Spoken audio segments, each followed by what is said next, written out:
I am someone who actually tends to believe in astrology. I think that they're being super hypocritical. The Trump admin is so big on being transparent. Do we have to go a full-scale reaction to the complete other side and now see Putin as like a folk hero? I don't think so. Hello, everyone. Welcome to episode 10 of Washed Up. It's kind of a big milestone for us to be hitting double digits. Abby and I were talking earlier about how at the Vista, our old student paper, we used to do 11 editions in a semester. So at this rate, we're about a semester into Washed Up. I cannot believe that we are 10 weeks into this. Colin, I'm so proud of us because we've been pretty consistent. Like, we haven't skipped a week. There have definitely been a couple weeks where we've adjusted, like shot on maybe Monday or like later or earlier, but otherwise we've stuck to it, and I'm just so proud of us. Yeah, it's been fun because anytime you're starting something, you really just don't know what you don't know yet. So I feel like getting something off the ground is always the most, difficult. But, we've started some social media, we've been doing our reels and our shorts and learning how to do those. And it's just been a whole process. And I feel really good about where we are now at episode 10, everything we've learned. And we're going to be uploading to Spotify so that people can listen to us and as well as continuing to post to YouTube. Yes, I'm so excited. We have some special things in store for this 10th episode. So I hope that it is our best one yet. Yeah, we have a new segment coming up, which you'll see when we get to it. And then also we had some design stuff that one of our mutual friends was working on for us. So Abby, do you want to tell the audience about that a little bit? Yeah, okay. So Marissa, I know you're listening. Okay, Marissa designed us a cover for when we put it on Spotify, which is this week. And she's also working on a YouTube banner for us and a little profile photo. I kind of just texted her. She was also at one point the art director and then what's Web the editor? the web editor our junior and senior year, I think.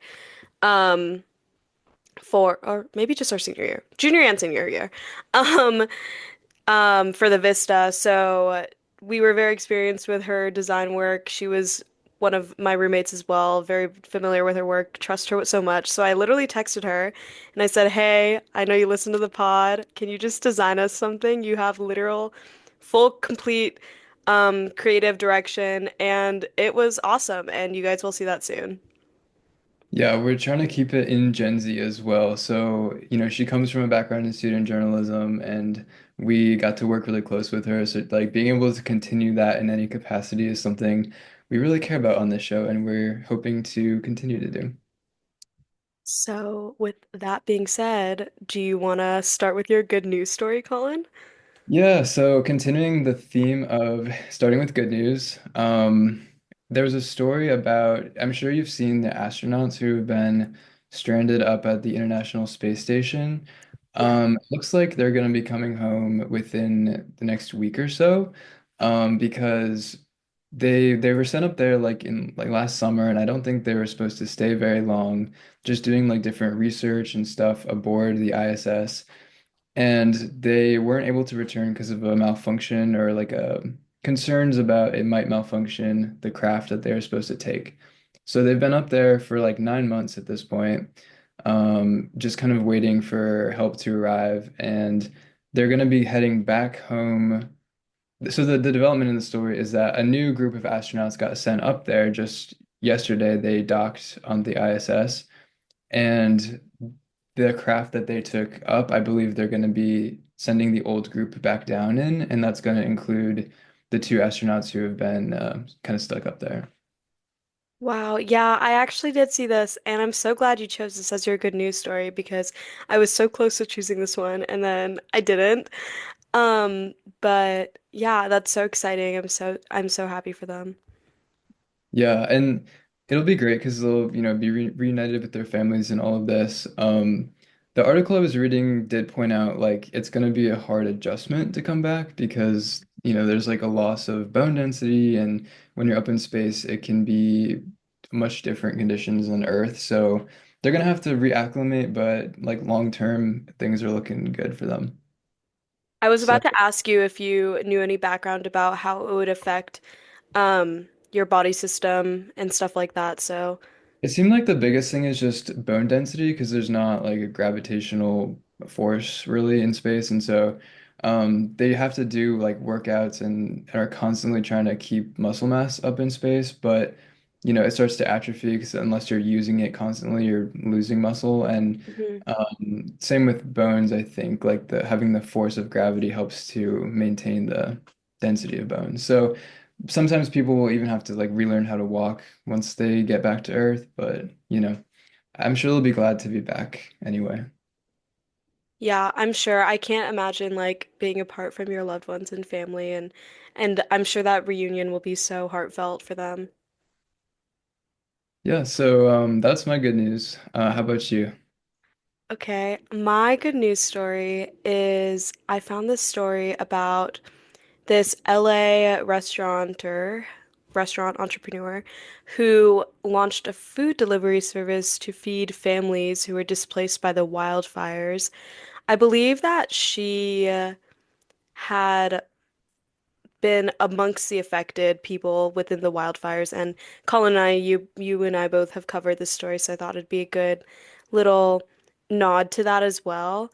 And so she first started just kind of making food for people and then walking it around with these bags. And then people saw her doing it and started volunteering to drive around. And now it's a food delivery service just for that. And her motto is you give, we cook, and they eat. So she takes a bunch of, at first it was out of her own pocket, but now people have been donating and helping drive. And so, yeah, like people who've been displaced by these fires are now getting food from this person who is also from the community as well. So I always like seeing people give back to their community, and I'm sure that it hits her much harder as it is like her home and her people. That sounds really great. It sounds like there's a big need for that. And so, yeah, anytime there's like a grassroots community effort, it hits me in a different way because, like support from government or support from a nonprofit, like that's great, but someone who deeply understands like the dynamics within the community and can I think they have a better sense of what the needs are on the ground, and so they can have a more direct impact sometimes. Totally. And this article from today says that she raised over $50,000, which she said is Wow. all going to go to provide for meals for displaced families and frontline workers as well. So, um, that's really exciting for her. Yeah, I that's think that's just awesome. such an awesome thing to do. Those are both really positive news stories. And as far as finding that story, I know we've been talking about how hard it is to find good news. Mine was a little bit easier this week because I feel like that was a big headline. But yours, how did that go? I don't know why, but this was my hardest week to find good news. I literally found it like probably 30 minutes before our recording because I have been looking and I think I get irritated when I can't find a good one right away. So I stop, that's not a good motto, guys. Like if you can't find the good, like just don't stop looking. Um, but yeah, I found it eventually. I was telling Colin that I wanted to talk about this professor on TikTok that I saw who was teaching their students, even though he had been laid off, but I couldn't verify like what he was laid off for, or like the background of it, or even what subject he was teaching. So like I didn't want to come in with some like social media like thing, but it's pretty viral. I'm sure that some people listening have seen it. It has like millions and millions of views, like stuff like that. So hopefully that is a real good news thing. And that I don't know, it's just a skeptic in me is like if it's not verified, I can't talk about it. Yeah, I mean, certainly I've seen the same dynamic where like finding good news is hard because I think a lot of times the incentive for different media outlets is to, shock and they used to say like if it bleeds it leads, meaning like the really intense, sometimes violent, sometimes, like really troubling stories get all the attention.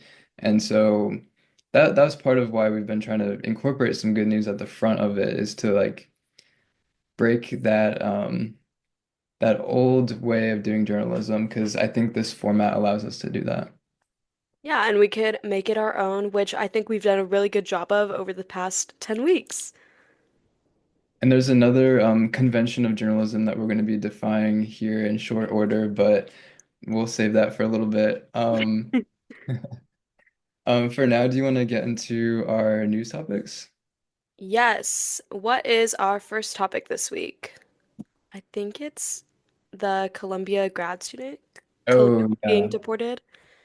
Yeah. Yeah, that was a big story. Probably started last weekend. Actually, as we were taping our last episode, it was really blowing up Hmm. as a story. But there was a student, a grad student from Colombia, who is from Syria and was getting his grad degree in public administration of some kind at Columbia. And he had been involved in orchestrating when there was the on-campus protest last spring, which we actually did cover for our student paper as well because it was such a big story. And he was one of the key coordinators between Columbia and the students, trying to come to some kind of resolution agreement between the two. Um, but I know he was leading this group that was trying to get Colombia to divest from Israel, particularly this like student center that they wanted to set up in Tel Aviv. Hmm. So that's kind of the background that I saw on it. Did you see anything? Yeah, that's basically what I saw on it too. I know that he has Palestinian descent, born in Syria, um, and that he has a green card. He's not on a student visa. Am I correct in that? Yeah, his name is Mahmoud Khalil. Yes, Khalil. And he's married to, I think, an American citizen who is pregnant. And so that when he was arrested, I believe he was with his wife and they, showed up and were like took him into arrest, I guess. And he was in New York, I think, when they arrested him, and then he was later moved to Louisiana, and people were kind of unhappy about that as well. There's many different like details of this story that people are upset about. So, what did you think when you heard it, and what was your reaction? I was most definitely upset when I first heard about the arrest. So what I'm understanding is that the arrest is because of his alleged alignment with Hamas. And I saw that, like, I was listening to NPR's podcast, and they were saying that on an EO from Trump, that Trump, is able to use tools to punish, quote, punish those who have engaged in anti-Semitic harassment and violence. And so that's kind of the grounds of this arrest. But and we know that Trump has been wanting to do stuff like this. Like he said, like this is the first of many to come, which is really scary. And I we always use this phrase, but like shocking, but not surprising when it comes to Trump, unfortunately.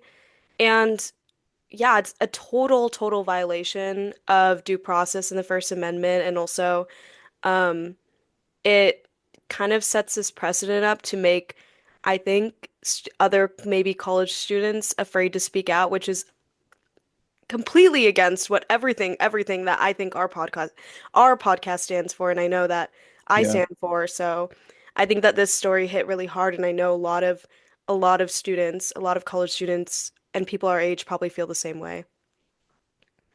Yeah, definitely. And it's sort of like other things we've seen Trump and his administration do, it's kind of being done unilaterally with not a lot of input from, like, say, judges or like it's being implemented by Marco Rubio, Secretary of State, and they're using some, I'm not even sure exactly the like rule that they're using, but he's able to unilaterally revoke this green card if he has reason to believe that the student is somehow like violating our national security interests.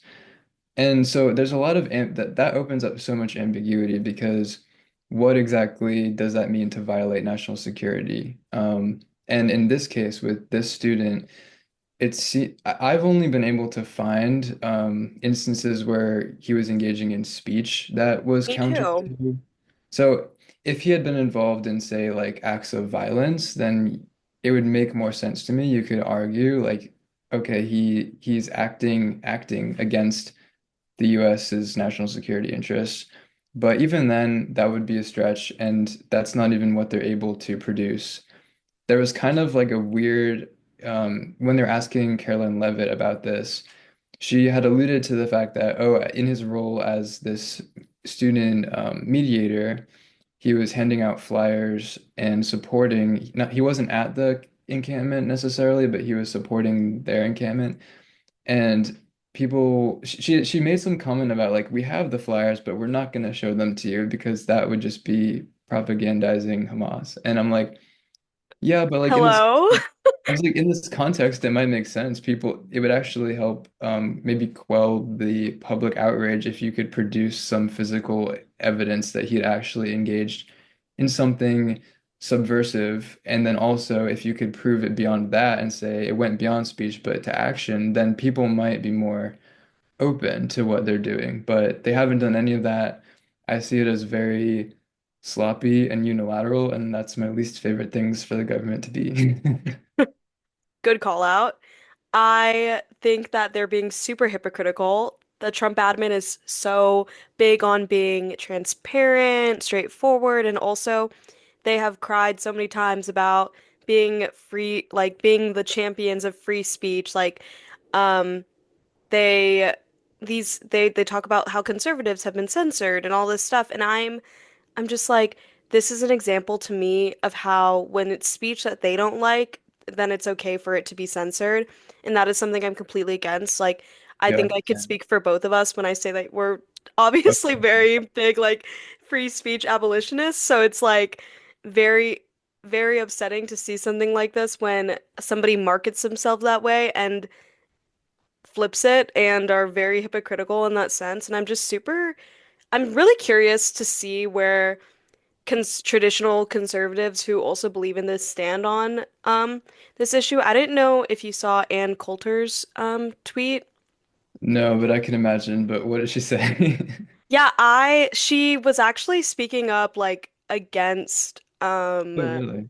yeah, she was Okay. talking like she's very largely disliked. I don't like her very much.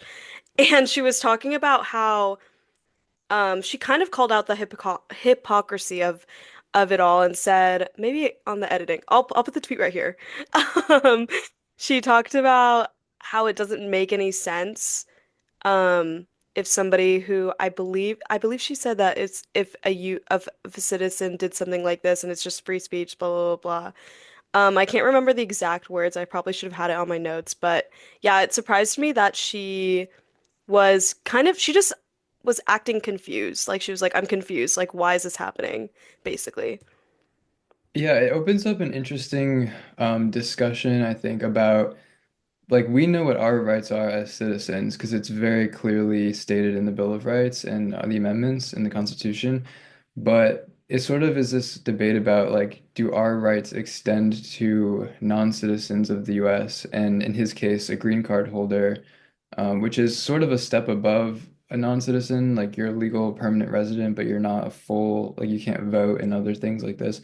So it opens up the discussion about do our rights extend to all people or is it just us as Americans? And I mean, I think it should extend to all people if we really believe that our rights are universal and inalienable, which is how the Constitution was written and set up, then we should be trying to grant the rights that we have to all people and trying to uphold them in situations. Obviously, you're going to have cases like with actual real terror threats where you can't necessarily um, uphold like all of those rights that you would like to. Like there might be instances, for instance, where they had to engage in like lines of questioning that are kind of controversial but important in order to protect American citizens' lives. And that's not what this situation is, but I'm just making an argument. Do you really think that these rights should be inalienable and universally, really? I totally agree with your sentiment and what how you explained that was really eloquent. And yeah, I even with this with Khalil, he has a green card, so it's like I don't understand how this is going to past with the people. And I pulled up Ann Coulter's tweet. It's there's almost no one I don't want to deport, but unless they've committed a crime, isn't this a violation of the First Amendment? So yeah, she's like challenging slash questioning the Trump admin's like decision on this, which a lot of people thought was out of character for her. But with her history of being a free speech person, like um she has claimed before, I I can see why she tweeted this. Yeah, and I think Ann Coulter, I could be wrong, but I think that she's had instances on campuses where people were protesting her being there. And I'm sure that she can sort of understand that dynamic of like she probably would have liked to just kick everyone out, but as part of being a public figure or like being at an institution, you have to develop this tolerance for opposing viewpoints. And that's actually where a lot of the like magic and the progress happens is through that dialogue and discourse. You know, some forms of protest I think are less productive because they're not really aimed at making progress. They're kind of just disruption for disruption's sake. Certainly there was stuff that happened at Columbia, you could argue, like when they took over Hamilton Hall. Is that really progressing the discourse at all? I would argue not. You know, they're Mhm. breaking the law. But it sounds like this guy in particular, Khalil, was really trying to be a moderator, a mediator, and trying to make progress, advancing the students' interest and working with the university to do that. So it's unfortunate to me that he's sort of become the face of um, getting punished for his speech. And I can't even stress this enough when I'm thinking about college age students and people who protested at even USD, which was on a much smaller scale, I'd say. But I can't help but think about the students who are seeing this and are now maybe afraid of speaking out or of retaliation or afraid to do so in fear of Trump and the power that this could have. And I just want I like my heart just goes out to students and to everyone who feels afraid when that is something that I feel like we both of us have spoken up against and how we want to see more young people speak their mind. Yeah, that's a really good point because it's sort of like, you know, the Trump admin could have done this all very quietly, and they could have just arrested him and deported him without making any kind of a public fuss about it. And I still would have disagreed with that on the grounds of like free speech, like we've been talking about. But they chose instead to make it very public. And I think the White House had even posted something like, Shalom Khalil or something, like being like goodbye, you're out of here. And you know, they've used that like rhetoric before, like you're out, you're done. And they're trying to make it into a very public thing for the exact reason that you identified of intimidating other people from sharing their perspectives too, whether it be on this issue of Hamas and Israel or other issues that are oppositional to the executive. Yeah, So I it's don't scary. yeah, it really is scary and I think that a lot of our topics this episode has to do with students and the uncertainty and fear that comes with a lot of what the Trump admin is doing. Yeah, do you want to go to the Department of Ed maybe? Because I know that that ties in really nicely with what you just said. Yeah, so I think it was on Tuesday night they had made an announcement that basically um, cut a bunch of roles at the Department of Education. It was like 1,300 were fired, and they had said something about like how the people who were fired were people who weren't being used or who were planning on retiring anyway, but still not um, good. Um, I know that some were giving the option to resign or whatnot, but yeah, there was still that mass firing. And Linda McMahon was talking about these cuts too. I know that the cuts apply to things like the Office Federal Aid, like FAFSA, the Office of Civil Rights, the Institute of Education Sciences, um, special ed students, Fulbright students, just so many things. And the executive branch wants to argue that there's no longer a need for these people to fill in these functions, but basically all of this will ultimately, I think, end up within the courts as well.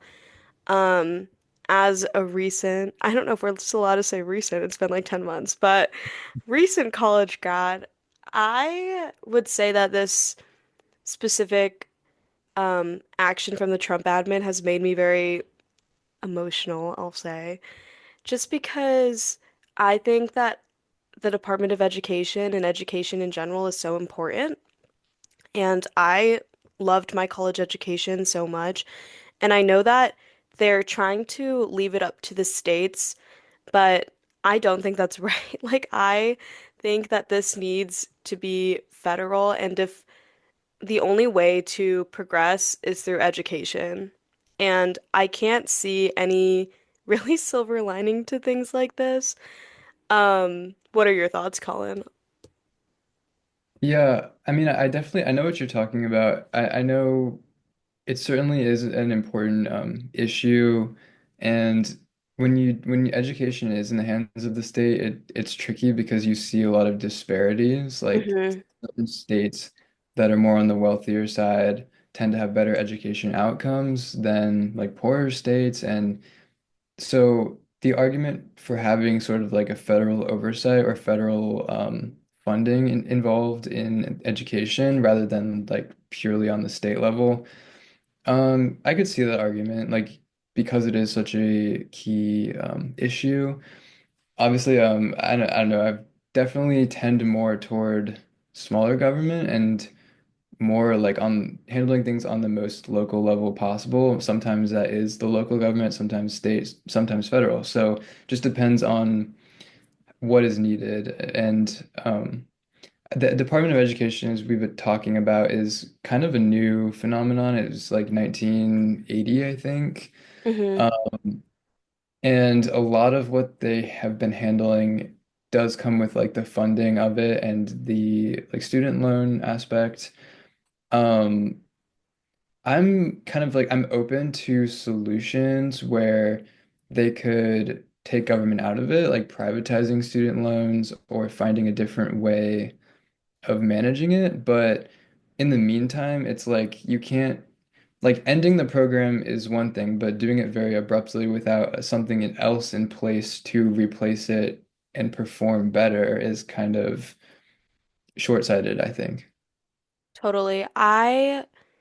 When you talked about the states and the disparity there, I think that is such a good point and like kind of what I was going for. Like, Yeah. I think that there should be a federal standard when it comes to things like education, because there really is a huge disparity in education across states, like even at the like children level. I live in Nevada, which is consistently one of the least educated states, and I was sent to private school my whole life because of that, which I'm so lucky and thankful that I was like my family was able to do that for me. But they would always remind me and my siblings about it, like you guys are getting this education and you need to be not in a bad way, but they would do it in like a let's be like thankful way, like let's look at this education as a good thing. Like whenever I didn't want to go to school, basically my parents would kind of flip it on me and be like, well, like we're paying for this education for a reason. And even down to that level, up to the college level and the research and stuff like that, like I think it's so important to have a federal standard for it because if left up to the states, I would like to have the faith that everyone will allocate the money that needs to be allocated toward the toward it, but I I don't have that faith. Um, I know that the National Institutes of Health also has some funding cuts, and we're going to talk about Marissa again, but she has been applying to some programs, and like three of her programs have canceled on her because of this funding cut. And I think it really affects like grad students and other students who want to make advances in science like Marissa does. And I'll put the interview in right here. Okay, I am here with future scientist Marissa Esteban. So the reason why I decided to reach out to Marissa is actually because we had an interesting text conversation about this topic.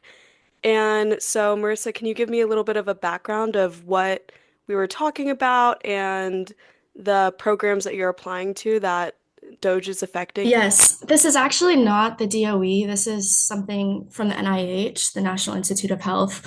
But I studied computer science in school, uh, and I'm really looking for a career within research because I'm super passionate about leveraging computation within the context of biology. But before I want to go to grad school, I'm really looking to explore what that looks like for me. And so the pathway for me has really been applying to independent labs within research institutions or academic research institutions or medical facilities, things like that. And also applying to post-baccalaureate research programs. And some of these post-bac programs are actually funded by the NIH. Um, However, a few of them or a handful of them have actually either paused or canceled their programs. And the information that was given to me as a student or as an applicant has really just been either kind of not fully explaining their budget cuts, but kind of implying that. And then also some of them have blatantly said they haven't received funding from the NIH or they haven't been granted access to that funding. So some of these programs are actually still going through the application process, but aren't going to send offer letters to their finalists until they are able to fully secure either their funding from the NIH or find internal funding through their own institutions. Right. And I think so many people are in this space of the in-between of not really knowing what is going to happen. Yeah. Um, in this space and also in jobs, what do you think, how do you think this is going to affect future students and future opportunities in research without this funding? I think that that looks like a really sad future. I think these sorts of programs are so informative and pivotal for a career within a developing scientist's path towards science. Because I mean, I know this for myself. I participated in a program that was actually funded by the NSF, the National Science Foundation, which is also through the government. This one is not, this one is a different agency, I suppose. But that was extremely informative for me as a scientist to learn about what do I want to do? Like, this isn't something that I am fully able to do within my academic institution. So I don't have access to those sorts of opportunities internally within my education or within my classes. So knowing what that looks like for me and being able to participate in these sorts of programs is huge. And I think that's huge for a ton of scientists. I know that my academic and research advisor, this is something that he participated in, and this is why he's a professor. He went in to do research. And I believe that that's the same for a lot of students. So it's a really big deal because I think a lot of people might give up on that dream because it's scary. They don't have an opportunity to be able to step into the lab and think about what what their passions can look like within research. So not being able to kind of have that stepping stone, I think might inhibit a lot of people towards pursuing that path. And I know, since we know each other very personally, I know that this is something that you want to do, and I know that this isn't inhibiting you, but I'm sure it's much harder. Can you talk a little bit about the application system? And I know you had mentioned that maybe, what did you say, like three programs have canceled. What does that look like? Like, what would a typical applicant have access to, and what is happening to you right now specifically?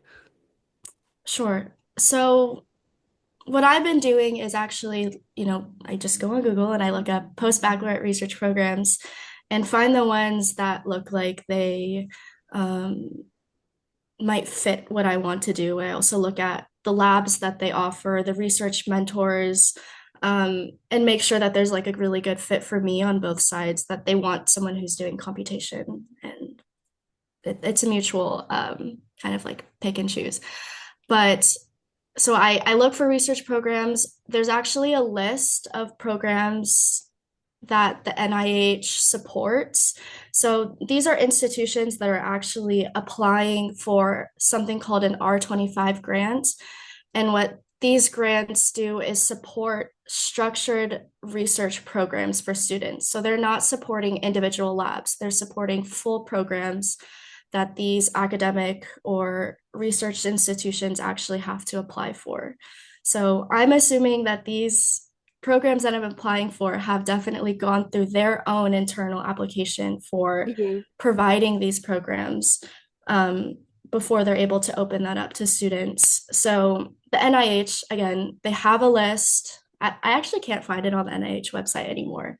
So that's interesting. But Were you able to find it before? that's how I found all my Oh, programs. okay, Yeah. interesting. So the NIH has a list of research programs that they support, they've funded. Um, and I just kind of click through them. I pick and choose which ones I want to apply to. And then an application basically just looks like a personal statement, my research desires, what I want to do, what I want to get out of a program, kind of like what you would expect. And then also these particular programs by the NIH, I don't know if this has anything to do with funding or anything, but they are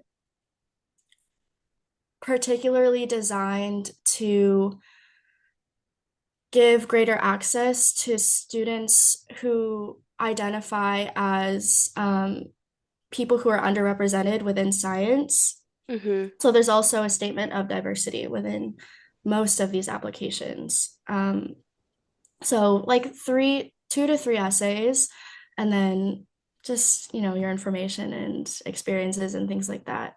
And then once you send that application in, some of them have actually already gotten back to me. So it's been about a month and I've heard back from a few. So kind of just it's almost as if you're applying to school, but then there's also interviews involved. So that's kind of the timeline that I'm in right now, is going through those interviews. And have you noticed any other maybe discrepancies, like you just said about the list thing? Anything else that may have been affected by this new admin and their decisions? Yes. So a lot of the application, so as an applicant, you have all of the information that you need, what type of materials to send, a list of the mentors, a description of the research program, things like that. They also include normally a link to actually define what it means to be an underrepresented group within science. And this is a link that links back to the NIH's description of underrepresented groups within science. And this actually does not exist anymore. So if I click on that link for all of the programs, it goes back to nothing. And if you look it up on the internet, it also does not exist within the NIH's Um, um, system. If you look it up, you can find it described, but it's a secondary source. wow. Well, thank you so much for joining me, and for answering my questions at 8 a.m. We'll have to touch base again or maybe connect later and see what has happened with your future and the future of the NIH. I know that it may go to the courts as well. So thank you so much for joining me. Thanks, Abby. Yeah, I think it's a very unfortunate thing that's happening that is upsetting a lot of people and especially a lot of people our age. Because I mean, you had also had some issue because you wanted to switch like your payment plan option, and then you weren't able. Were you able to do that eventually, or I'm guessing it's kind of No. on pause right now? Yeah, no. So I'm still paying my loans. I made a joke and I was like, why are we paying for loans through FAFSA if it is being shut down? I'm like, at least let us not pay these loans. Like that would be crazy, but like in a good way. I don't know. It's just a lot is happening here and again, like I want to just call out the fact that Trump allegedly says that he's making all these jobs and it just seems like more and more jobs are being cut to me. So, Yeah, no, those are all really interesting points. And I went to a public high school, and it was in a more affluent area where they did have a good standard of education. I sort of found at my high school this sort of interesting dilemma where because they were succeeding across all of these different benchmarks, like with like graduation rates and AP enrollment, and it was a very high performing school, that there was sort of this weird incentive structure built into it where like the school was trying to get all of its metrics up because presumably they might get more funding that way, or I don't know how it works exactly, but the metrics became like the goal of the school, like what mattered the most was how many APs is each student taking, and how it just like it was all about the numbers, this percent of students who went on to go to college and what scores they got on the SATs. And because it was so focused on like performing to the standard, I feel like it kind of degraded the actual education aspect of it. hmm. I'm very fortunate also for the education I got at that school. They were they held us to a high standard, and that served me in a lot of ways. But I didn't love how much it was geared toward outcome versus like the actual experience of the student getting a quality education. Right, and I think that's what colleges try to do. Yeah. More so about the quality of the education and the experience than the outcome, I'd like to say about college, at least in my experience. I did love that about USD, and Yeah. that's why I wanted to go to like a liberal arts school, is because it gives you that flexibility to explore your interests, and sometimes it's in the arts, sometimes sciences, and so I loved USD for that reason. Yeah, I also was looking for a liberal arts education, like I loved it. Yeah, Nevada's education system is not very good. I have some family members who like never graduated high school and stuff like that because of that. And I don't know, I think that because of my experience in Nevada plus my experience at USD, I am very passionate about education and closing that gap for everyone across the country. Yeah, totally. Like giving other people the opportunity, even if they can't afford out of pocket to pay for somewhere like USD, that they can still go to a place like USD, get that well-rounded education that we got. So, okay, so now is a good time. We're gonna announce our segment that we're gonna start. We'll see how it goes, but essentially, we're going to call it bury the lead, which is a saying in journalism. You're never supposed to bury the lead. You're supposed to stick the most important stuff at the top and hit it really hard. And it's been funny doing this show. Sometimes we tend to leave stuff for the very end. I know I've I called out think the that's like your signature move. I've called out the Vatican and football at the last 5 minutes. And so we thought it'd be fun to, at the last 5 minutes of our first Zoom call, to try to get our hottest take in. So Okay. each of us will have 2.5 minutes to just go on a rant as the timer counts down. So my rant is here because I FaceTimed our mutual friend the other day and we were talking about um like our beliefs and stuff like that. We are actually talking about our hottest beliefs too, and we ended up talking about people on the left and like left-leaning people talking about woke politics and how woke politics has been demonized. But I was talking about how, in my experience at USD, I feel like a lot of people on the left have this need to be oppressed. And I just don't think that oppression is synonymous with empathy. Like, I just don't understand the reason why people want to be oppressed so badly or talk about like how broke they are, even if they have money or whatever. And I think that it is such a warped sense of needing to have less to be looked at as more on the left side. And it's almost like on the spectrum when you're so far left and you're so far right, it's like a sphere and you meet in the middle. And I'm just like, you guys sound actually effing insane to me to be talking about this. The reason why I brought this up too is because ever since we've been doing this podcast, I've been reflecting on my experience at USD too. And I remember taking a social justice class with somebody at USD, and all these people would kind of turn it into a huge therapy sesh, which is okay. Therapy's good, but People are. like not in a fun way, in like a it seemed like a everyone was trying to get the most tears in the classroom way. And I just don't think it is at all helpful for us, and rather it diminishes us. And this is the reason why the right side has so much ammunition against us in terms of calling people sensitive and as well as super woke. Like that, I think this is the reason why woke has been demonized, and it needs to be fixed internally as well as externally. Like people need to let this oppression thing go and tell the truth. Like it is okay if you're rich, you can still believe in human rights.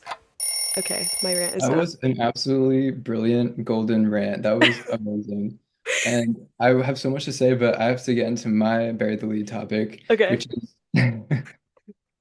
there was a big eclipse that happened it was like on the Pisces and Virgo axis, and I am someone who actually tends to believe in astrology. There's a quote by JP Morgan that says that millionaires don't use astrology, billionaires do, and he basically just had this mentality of like those who focus on astrology, who pay attention to it, are getting some kind of an insight out of it.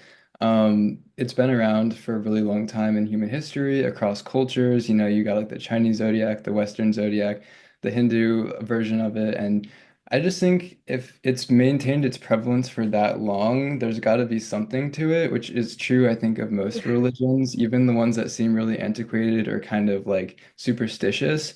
I think there's like a wisdom to it that we can glean from studying it, paying attention to it. But anyway, there's this big eclipse that happened, and then Mercury went to retrograde. Reminded me of this happened when we were at USD and we did like a story about the eclipse and a story about retrograde, which was fun. There's an element of just fun to it and like play, and I do enjoy that aspect of it, but I do think there's some merit to it as well. I have seen like astrologers predict some pretty big stuff. Like one of them I was paying attention to kind of predicted COVID, and ever since then it's like really. And also during the Trump assassination attempt, there was some weird stuff going on in the sky. Just have to say that.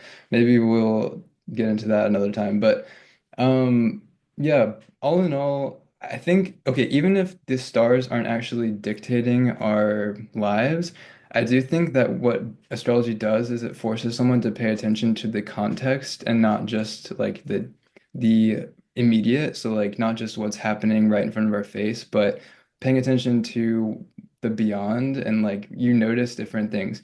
You notice different patterns that are playing themselves out that are much larger than us as a human species, but you pick up on recurring themes and motifs. And then once you get a sense of like the patterns of nature and the cycles of all things, then it teaches us something about ourselves that we can apply to our own lives. The end. Wow, that was so good. Okay, so we're back for part two. We just finished our Bury the Lead segment. I hope the audience was as entertained by that as I was, because Abby and I were both saying how it really just forces you to be unfiltered, but then also thoughtful at the same time since it's so condensed. So I really enjoyed that. Hopefully, we'll try that again next week. Totally. Like it's funny when we came up with this because basically there's like a little clock that appears on Zoom, and even when we had normally recorded our episodes, it would kind of cause us to go off. If you guys remember, like when we were talking about natalism, that was most definitely one of our most, I'd like to say, like notorious times for when we kind of went off and like was unfiltered but still thoughtful and super fast. Like when that timer goes off, I swear my filter comes off and I'm speaking like a million miles a second, but like in a good way, in a good way. Yeah, I think that nihilism rant was also kind of what inspired the idea for me because like the pressure of it really makes you rush, but in the best possible way. So yeah, I enjoyed that. But now back to our regularly scheduled program. We've been, talking about the Russia-Ukraine war for really since we started this show. Giving our updates periodically, but there's been some interesting developments. In Saudi Arabia, I think they were trying to broker a deal between the US and Ukraine as sort of a continuation of when Zelensky visited the White House.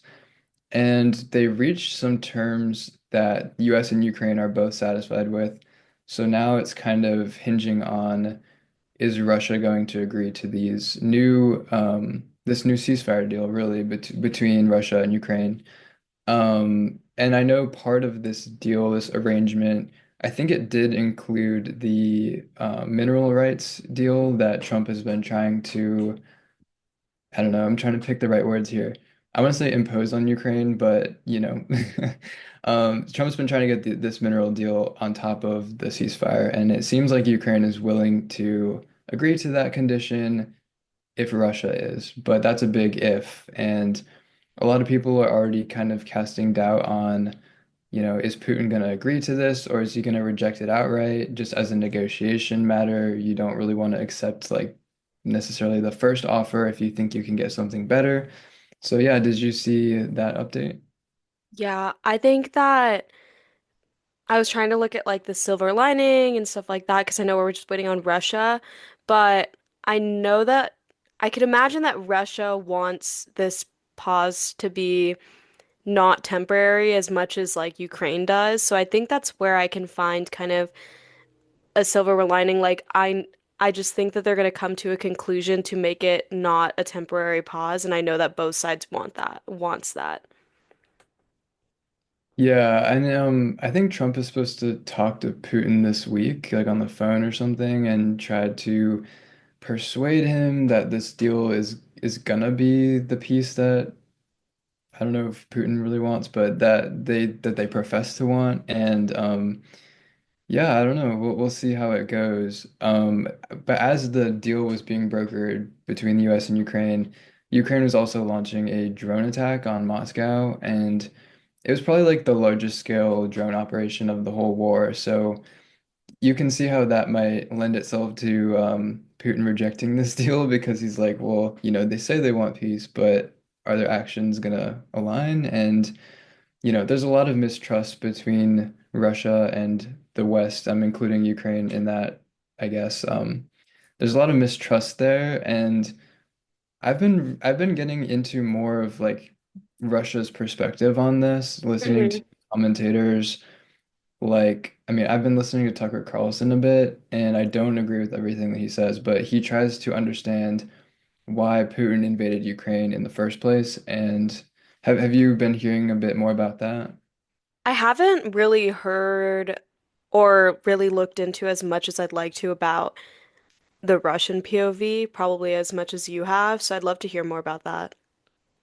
Okay, yeah, I'll just give like a little gist. But people who are more sympathetic to Russia, and I'm not sympathetic to Russia, I think that they are notorious civil rights abusers, they jail journalists, they kill political rivals. Putin is essentially a dictator, I think. So I'm in no way sympathetic to Russia, but there are some interesting points being made by those who are sympathetic to Russia in that, it seems like his invasion of Ukraine was sort of this attempt at expansionism, which we have seen with Russia before when he went into Crimea and he's, gone to war with Georgia, the nation right next door. So Russia certainly has this like expansionist um, history, but also there's more complicated political stuff going on with essentially in like 2014 under the Obama administration, the Ukrainian president got overthrown in a coup. You may Mhm. remember like Yeah, I remember that. it seems like that seems disconnected now and everything that's happened since, but people are making the argument that the US somehow had its hand in assisting Ukraine to overthrow their past president. And they're drawing comparisons to like if our neighbor, like let's say Mexico had a coup and overthrew their president, and we found out that that was somehow backed by Russia, we would be really not cool with that. You know what I mean? Like Yeah, yeah. we would be that would be raising all these flags and making everyone in the US really angry. And so they're trying to make the argument that that's essentially what happened in 2014, and that ever since then, Russia's been really uneasy with Ukraine's um, progression toward NATO and toward the US and toward like Western values and culture, and that is his baseline like explanation for why he invaded Ukraine. That he saw Zelensky as an illegitimate leader and saw himself as almost like a liberator of Ukraine, which I don't agree with, but that's the argument that I've That's the heard. argument. Yeah. I know that you noted this as well between the notes that like we share, but I think it's interesting to see the, I guess, shift, the cultural shift for people who are, I think that you had said in the notes like that it's more mainstream to be, I guess, anti-Ukraine right now versus like back when we were like sophomores in college, I think I want to say is when the war started.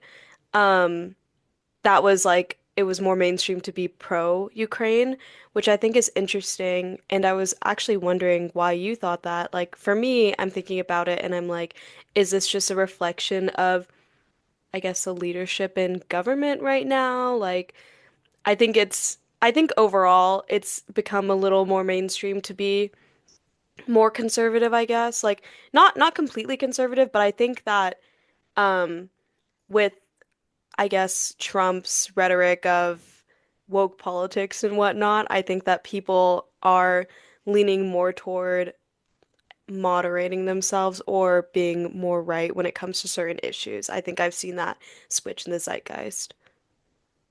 Yeah, it's definitely a mix of factors for that might like explain the cultural attitude in the US about Ukraine.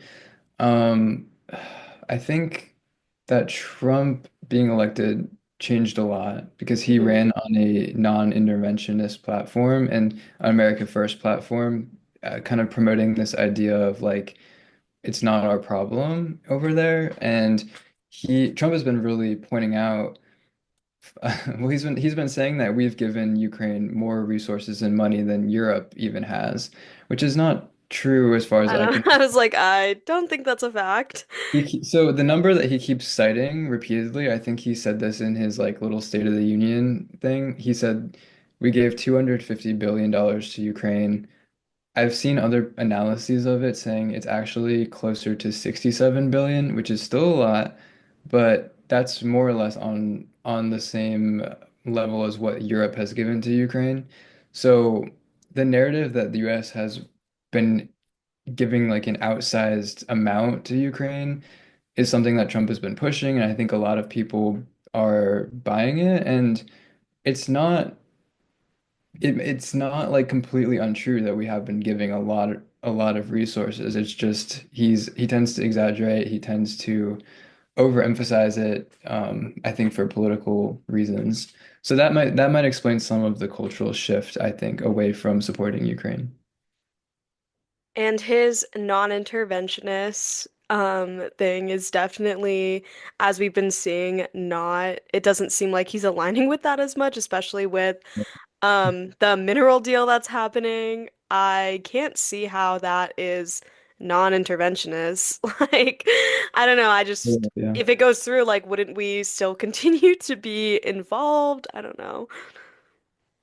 I think maybe another part of it too, this sort of ties back to things that you've said throughout this episode, but this idea of like supporting Ukraine became synonymous with being woke.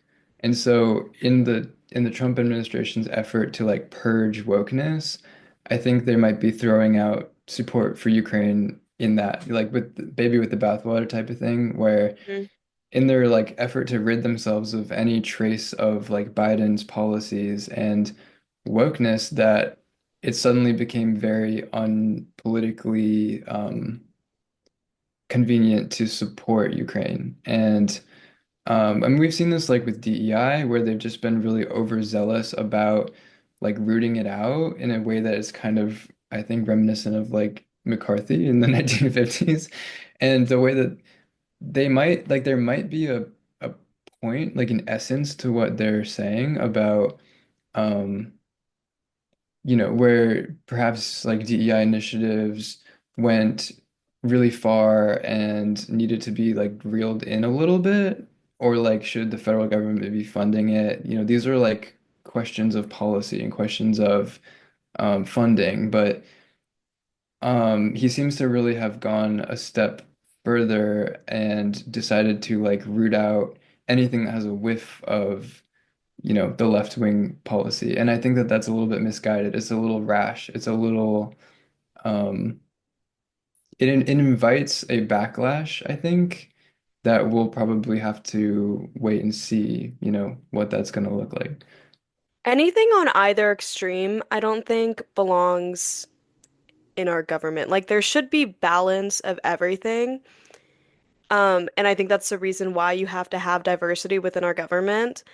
And yeah, the Trump admin has this really powerful way of weaponizing wokeness, quote, wokeness. I don't even want to call it that anymore. I know that both of us have been talking about the rebrand of the Democratic Party and what we have planned and like where the Democratic Party is going to go from here because they can't keep aligning themselves with this word especially. I know like last episode we talked about Ezra Klein a little bit and his ideas about maybe just associating it with decency or empathy or something like that. And going back to the original topic, I definitely don't like the idea of Trump using wokeness to push people into maybe supporting somebody like Putin or whatnot. Like, I am very obviously not a fan of him for all the reasons you said and much more.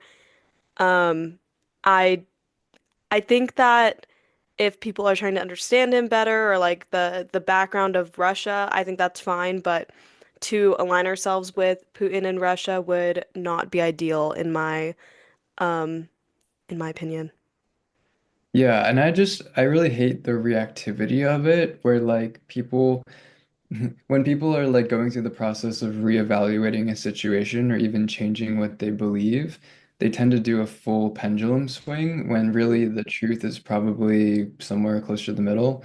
So, people see that the US has been really backing Ukraine really strong for the last 4 years or 3 years or whatever.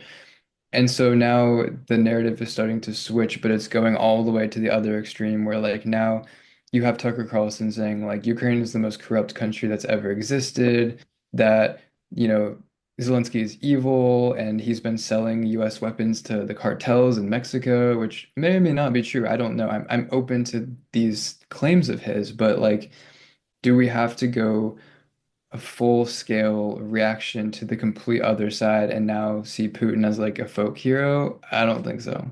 I think Yeah, no. multiple things can be true at the same time, and war tends to demonstrate that most powerfully, I think. I think that goes in a lot of what themes we've been touching on throughout our podcast as well, not seeing it as just black and white and seeing the nuance between the lines.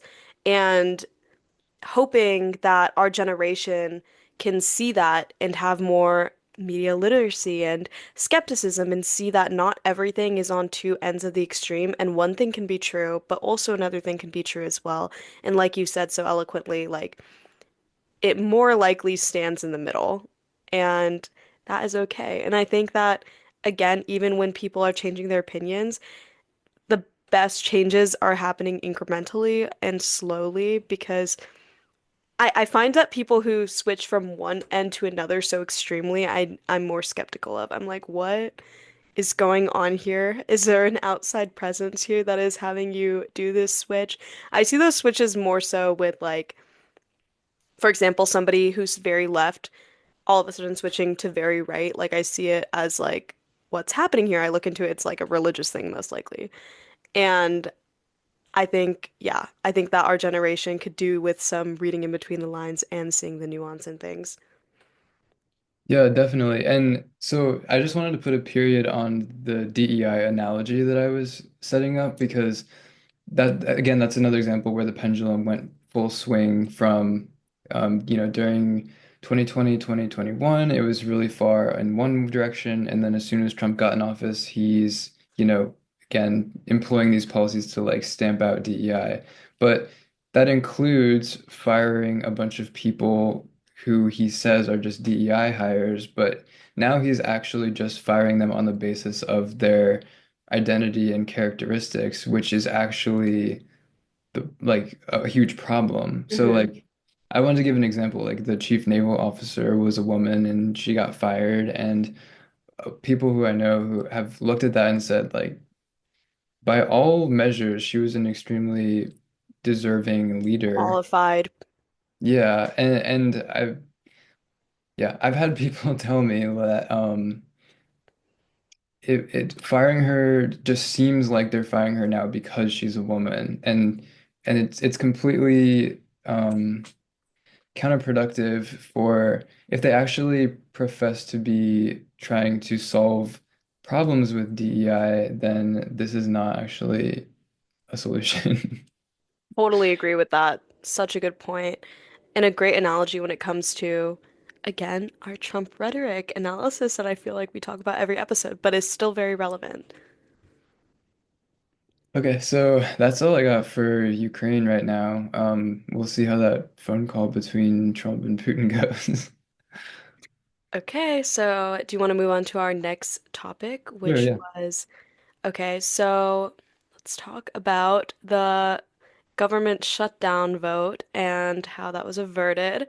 So just to give some background on this, like the House approved the stopgap funding and Senate Minority Leader Chuck Schumer was urging Democrats to vote to pass this in the upper chamber.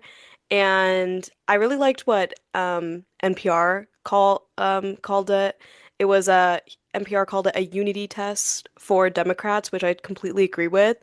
Um, the way that I understand it is that the decision was basically to either partially shut down the government in the government shutdown or the Republican bill allowing Trump to continue kind of slashing the government funds would happen. So the Democrats have been put in the corner, in my opinion, of like what they're going to do. Either they're going to be responsible for a government shutdown or they're going to continue letting Trump do what he's doing within the funding slashing. And it ended up being averted and the government was not shut down. What did you think about this, Colin? What was the margin of the vote? Was it only Schumer who voted to pass the continuing resolution? No, I believe that there were some Democrats Oh, who right. Yeah, there was a couple of them. I remember hearing like Christian Gillibrand was one of them who was very adamant about like we cannot be the ones to shut down the government from like an optics standpoint. And that kind of goes to what we've been talking about the Democrats having a PR problem right now and like PR they problem, unity problem. oh yeah. And so on many different levels, I don't think it would have been advantageous if they had been the ones who seemed responsible for the government shutdown. That being said though, I think all of the talk about government shutdown is kind of, I don't want to say pointless, but like, I don't understand. I feel like they always make a really big fuss about it because it The sounds really, government shutdown. yeah, it sounds really scary, but it never really is as bad as, like, even if the government does shut down, it's not good. And they should do everything they can to pass some kind of budget that allows it to open up again. But I'm pretty sure like essential government operations continue even during a shutdown. So it's not like the end of the world. And the fact that we've kind of come to equate government shutdown with like everything comes to a halt and the world is like gonna be on fire or something, I just don't really agree with that premise. And I do think it gives the both sides like license to turn it into a PR war when it's just about passing a budget. Like just come up with something that you can get both, get enough votes on to pass and pass it. Like it overly complicates the situation, I think.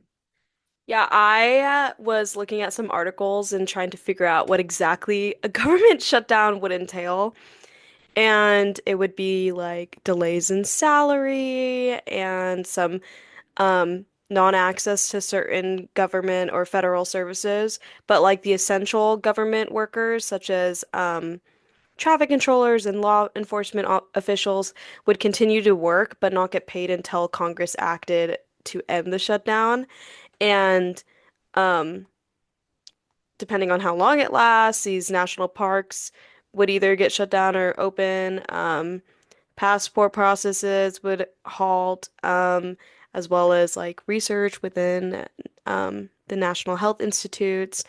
And like you said, like I obviously am not in favor of a government shutdown if we could avoid it, but I'm hesitant to say like it doesn't seem as bad as what people think it is, but I understand the implications of like why the Democratic Party didn't want to be the ones responsible because I could totally see the Republican Party using this as ammunition against um, Democrats. I agree with you when you say that they have the Democratic Party has such a bad time with PR right now and unity. Um, I don't.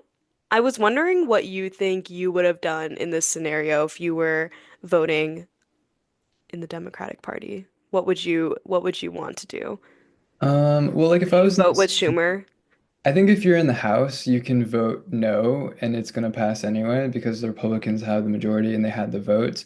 So the really came down to the Senate and what they were going to do, and that's where you had the fragmentation between the senators on the Democrat side, where, some of them wanted to pass it, some of them didn't as a form of resistance.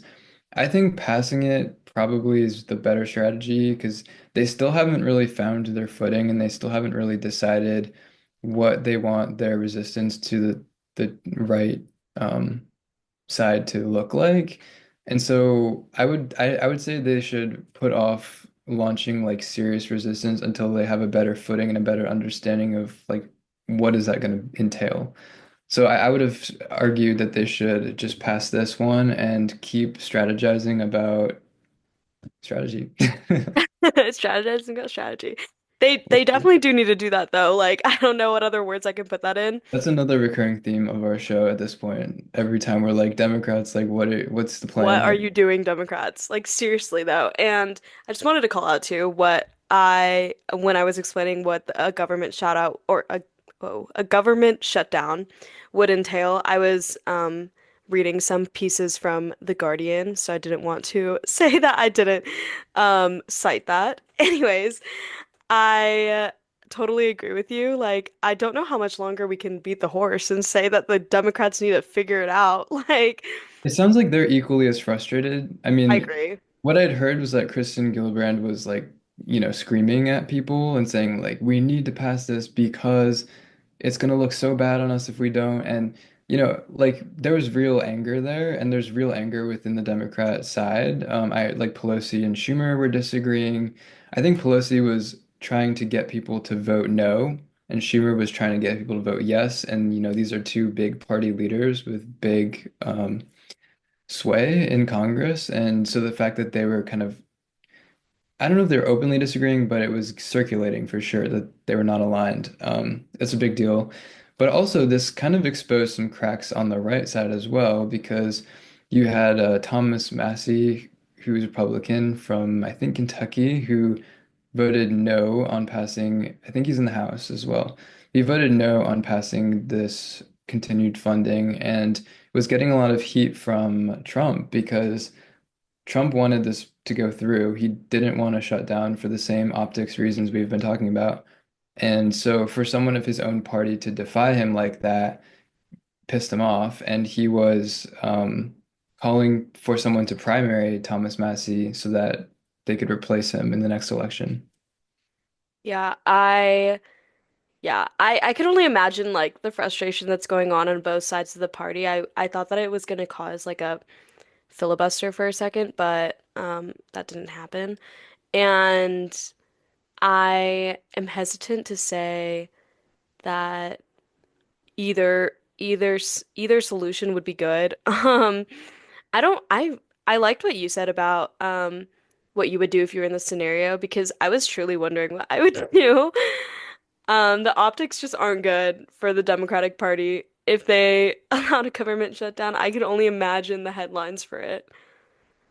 It feels very much like the Democrats are still playing defense as opposed to offense, which that might just be the case until the government is no longer an undivided one. Hmm. But it feels like they're still playing defense in the sense that like the optics, it continually falls to them to make the decision that is not going to damage their PR or their optics. And um, they're not on offense like painting the right in any particular negative way that's really sticking right now. And so yeah, I just think they're not in a good position at all.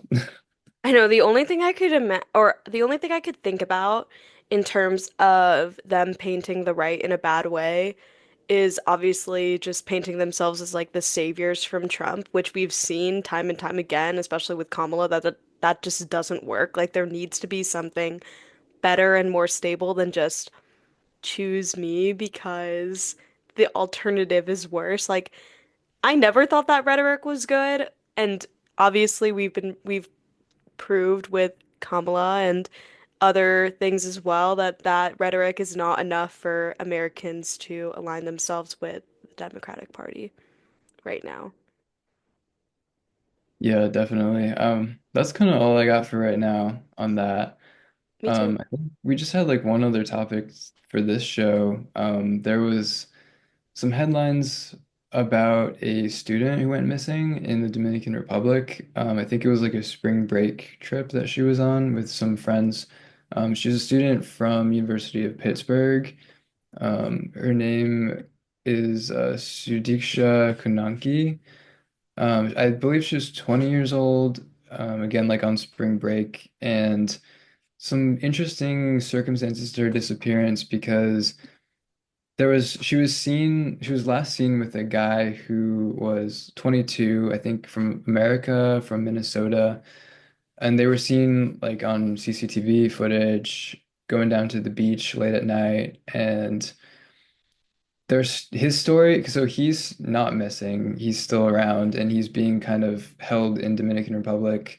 He hasn't been charged with anything yet, but they, I think, took away his passport, so he has to stay there until the investigation develops. And obviously, like he's denied any knowledge or involvement of where she is, and no charges have been brought yet. But at the same time, it's really suspicious. His story is kind of weird, where he says that they were in the ocean and a big wave came over them and that they got like separated, but then he says that he was able to find her again, pull her out, but he swallowed a bunch of seawater, so then he was like throwing up and then he passed out.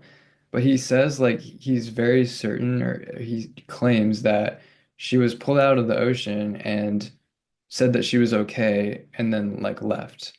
So he's denying any involvement whatsoever in her disappearance, but just this set of circumstances seems really odd. They also later eventually like found some of her clothes on the beach, and it raises all these questions about like, did she drown? Was she kidnapped? Does this guy happen to know what might have happened to her? So yeah, how do you interpret all of that? Whenever I see headlines like this or stories like this, I think to myself that these are the types of stories that my grandma will send me when I'm like abroad and stuff. Because not sure if everyone knows this about me, but I travel a good amount and I'm Filipino, so like my grandparents are like very protective and like family and stuff will be like, stop leaving, stop doing this, and this is what's gonna happen if you do things like this, which probably isn't a good narrative to spread, but yeah, it definitely is a very fishy story. I'm looking up right now like some statements he had made when you were telling the story. Like he was saying that the last time he saw her, yeah, like you said, he had asked if she was okay and didn't hear her answer and then looked around, didn't see anyone, so he assumed that she had grabbed her things and left. I don't know. It definitely seems really fishy to me. I can only imagine that her family is looking for answers. Like I can't imagine being in that scenario, and um, I hope that her family does find some answers for that. Do you have some theories about it? Um, Not really. I mean, the timeline of that is very odd. I think if my where my brain goes is like if he was involved with her disappearance, then why would he say that he successfully pulled her out of the ocean? Like it seems like the narrative would be in that situation, like, oh, she got swept out to sea and I never found her, you know? So the fact that he's claiming, oh, I actually did pull her out and we were fine and then I just didn't find her after that. You know what I mean? Like that's a really weird, specific detail of the story that something just sticks out to me there. Whether he is trying to make it seem like he's not involved by saying that he knew where she was and she was fine, or yeah, I don't know. It's really strange. But her family is looking for information and I think they're from Virginia. They're Indian, but from like Loudoun County, Virginia. And there's, like the number to call was circulating around. You can find it, I'm sure, online. Yeah, maybe we'll follow up on this and there will be more information about it next week too. Yeah. Okay. I think that's all that I got though for this week. Do you have any closing thoughts for our 10th episode? Um, Again, I just want to say I'm so proud of us. Colin and I have been playing with the idea of sending this episode to our advisor. So maybe she's listening now, maybe not, but we'll see. I do think that this has been a really fun episode to shoot, despite some of the topics being, again, like about Trump or about things that I disagree with. But I think that discourse is still good either way, and I really liked our Bury the Lead segment, and I hope that our subscribers like that as well. Yeah, I mean, I've really enjoyed also the routine of it and how even though we're settling into a routine, we're also trying all these different new things. Like I still think our good news opener is a really healthy way for us to um, be actively seeking out positive information, which is not really typical in news. And I totally agree that bury the lead. I feel like that was kind of my highlight for this episode if I had to pick like a favorite part. So hopefully we'll be doing that again next week. Yeah, I think it was so fun. Maybe we can like next time like theme it or something so that our topics go together or like, oh, maybe we could do it about like the same topic. I don't know. We'll see what happens. Um, I liked how it was a little bit disjointed though, yeah, like it was so like because truly that timer, you guys, when it comes up, like I can see it in your eyes, Colin, too, but like I can see my eyes like go toward the timer and I could tell that you're looking at it too. So I know that both of us are about to like pop off or say something.